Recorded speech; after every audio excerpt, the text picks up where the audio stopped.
25-এর প্রত্যাবর্তন শুধু একজন রাজনৈতিক নেতা তারেক রহমানের দেশে আসা নয়, এই ফেরা ভবিষ্যৎ নিয়ে উদ্বিগ্ন জাতির ভাগ্যাকাশে যেন নতুন ভোরে সোনালী সূর্যোদয়ের মতোই। নিশ্চিত এসে গড়বে নতুন সোনালী আলোর পথ। সোনালী আলোর পথ জাগবে কর্মমুখর স্বদেশ, মহাদুর্যোগ শেষে ফুটবে নতুন আশার আলো সোনালী ধানের শীষে। বন্ধু সাথীরা এক মোহনায় মিলেছি সবাই এসে,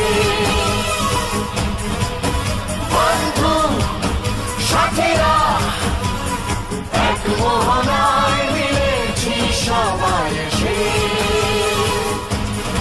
হৃদয়ে গেছি শহীদ জিয়ার আদর্শ কাল জয়ী, চেতনার শিখা দেশ নেতৃত্ব পরম মমতাময়ী। আল্লাহতে আছে পূর্ণ ঈমান, আমাদের ভয় কিসে? ফুটবে নতুন আশার আলো সোনালী ধানের শীষে।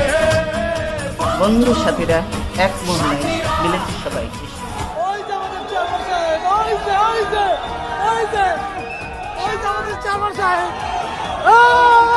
খুশি আমরা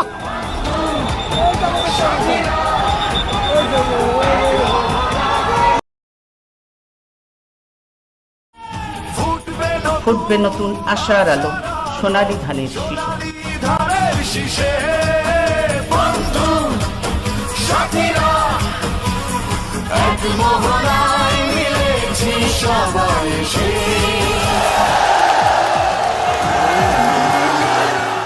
আল্লাহর ওপর পূর্ণ আস্থা ও বিশ্বাস, কঠোর পরিশ্রমের মাধ্যমে মহানবী হযরত মুহাম্মদ সাল্লাল্লাহু আলাইহি ওয়াসাল্লামের ন্যায়পরায়ণতা, এই সবই তারেক রহমান ধারণ করেন।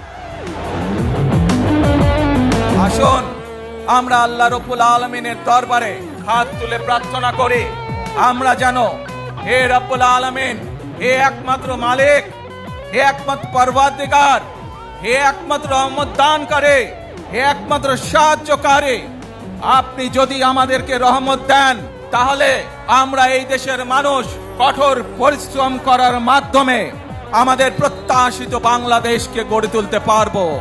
আজ যদি আল্লাহর রহমত এই দেশ এবং এই দেশের মানুষের পক্ষে থাকে, আল্লাহর দয়া এই দেশের মানুষের উপরে, এই দেশের উপরে থাকে, ইনশাআল্লাহ আমরা আমাদের প্রত্যাশিত বাংলাদেশ গড়ে তুলতে সক্ষম হব। প্রিয় ভাই বোনেরা, আজ আসুন আমরা সকলে মিলে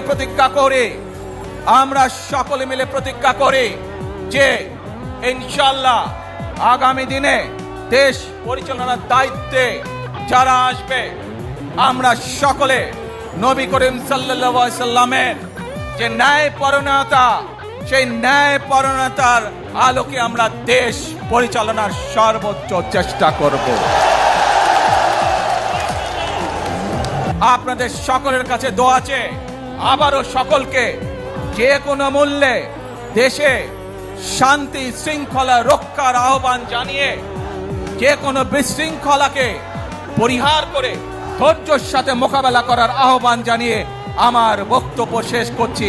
আবারও আপনাদের কাছে কৃতজ্ঞতা প্রকাশ করছি আজকে আমাকে এইভাবে বরণ করে নেওয়ার জন্য। আল্লাহ হাফেজ। বাংলাদেশ জিন্দাবাদ, বাংলাদেশ জাতীয়তাবাদী দল জিন্দাবাদ। আসসালামু আলাইকুম। সেদিন মায়ের কাছে হাসপাতালে যাওয়ার আগে দেশবাসীর প্রতি কৃতজ্ঞতা জানানোর ঘটনা তারেক রহমানের নেতৃত্বের অতুলনীয় গুণাবলী হিসেবে উল্লেখ করেন সারা দেশ থেকে আসা সাধারণ মানুষও।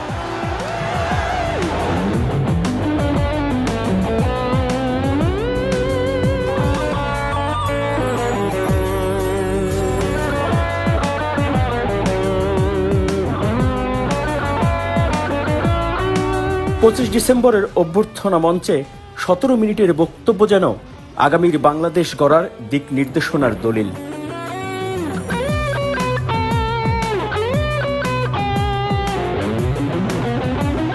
মনে রাখবেন, we have a plan.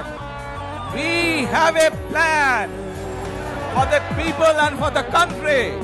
ইনশাআল্লাহ আমরা সেই প্ল্যান বাস্তবায়ন করব। আল্লাহ হাফেজ। Open media cell.